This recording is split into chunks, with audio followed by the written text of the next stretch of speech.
37% of Americans cannot cover a $400 emergency without borrowing money or selling something.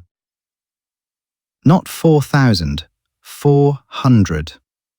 And here's the part that should stop you cold. Many of those people earn six figures. So it's not what most people think. By the end of this, you'll know the real psychological forces keeping people broke and 3 specific things you can do today to start breaking the pattern. And the last one? Most financial advice never even touches it, but it's the one that actually changes everything. All right, let's get into it.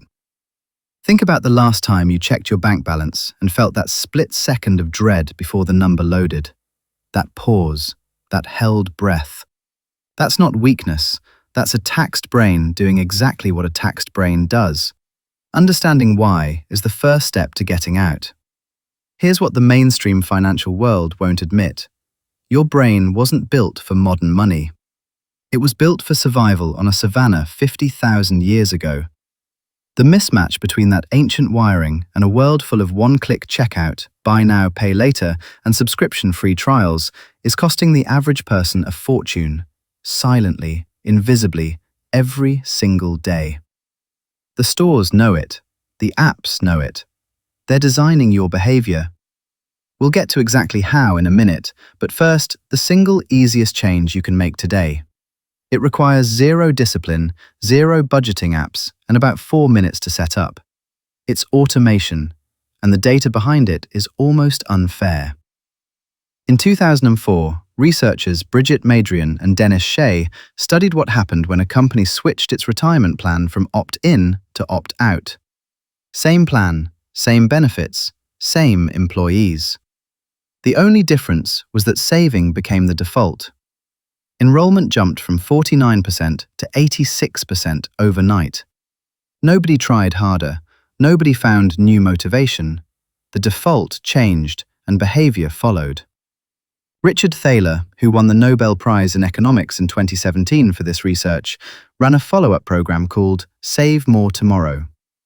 Employees who signed up to automatically increase their contributions over time went from saving 3.5% of their income to 13.6% over 40 months. They never felt it. The money moved before it touched their hands. Here's the thing, the amount doesn't matter at first. $25 a paycheck to a separate savings account. That's it. You're not building wealth yet, you're building the habit. And once automation is invisible, it's unstoppable. Set it up today, seriously, before this video ends. Every month you wait, you're leaving compounding on the table, and compounding doesn't pause while you think about it.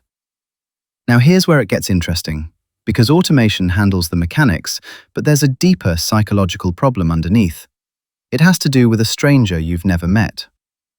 Psychologist Hal Hershfield at UCLA showed participants a digitally aged version of their own face, their future self, decades from now, staring back from a screen. Then he asked them to split money between spending today and saving for retirement. The people who saw their future face saved an average of $1,150. The control group, who only saw their current face, saved $548, more than double. Same people, same income, just a picture. They were saving for a stranger they finally recognized. Hershfield put it plainly. We tend to think of our future selves as strangers, and we don't feel obligated to sacrifice for strangers. That's not a metaphor.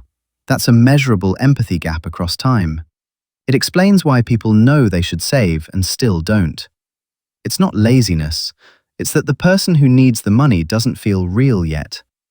The fix is simple. Name your future self. Write them a letter. Use a free age progression app and look at the face that stares back. Label your savings account. For 65-year-old me, something specific. Vanguard's internal data shows goal-labeled accounts carry consistently higher contribution rates than generic savings accounts. When your future self has a face, saving stops feeling like loss. It starts feeling like loyalty. If this is landing for you, hit subscribe. I drop videos like this every week. And stay with me, because the last point is the one I've been saving. It reframes everything.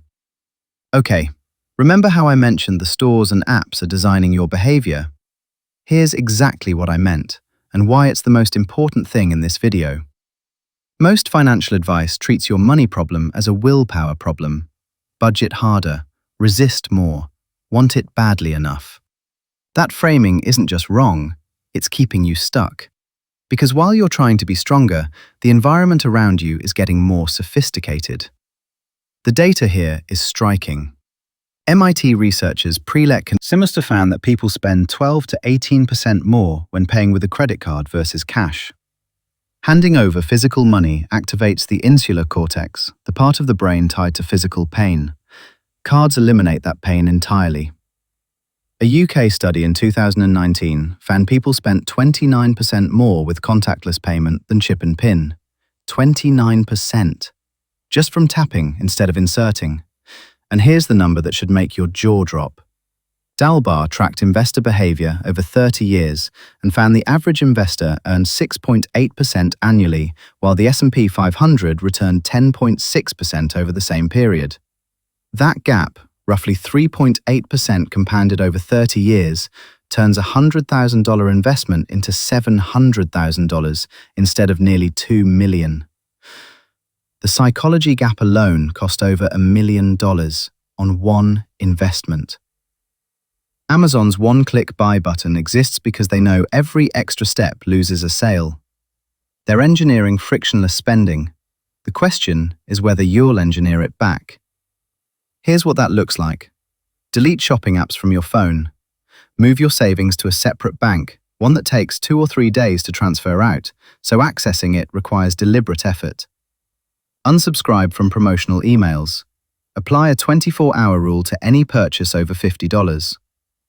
A 2019 study in the Journal of Marketing found that adding a single extra step to a purchase process cut impulse buying by up to 24%.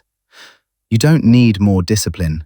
You need more friction between you and spending, and less friction between you and saving. That's the whole game. This is the reframe that changes everything. It's not about who you are, it's about what your environment is silently asking of you. Change the environment, change the outcome. That shift alone could be worth more than the first 2 methods combined. So here's where you stand. 3 research-backed moves. Automate one thing today so behavior doesn't depend on motivation. Make your future self real and specific so saving feels like loyalty instead of loss. And redesign your environment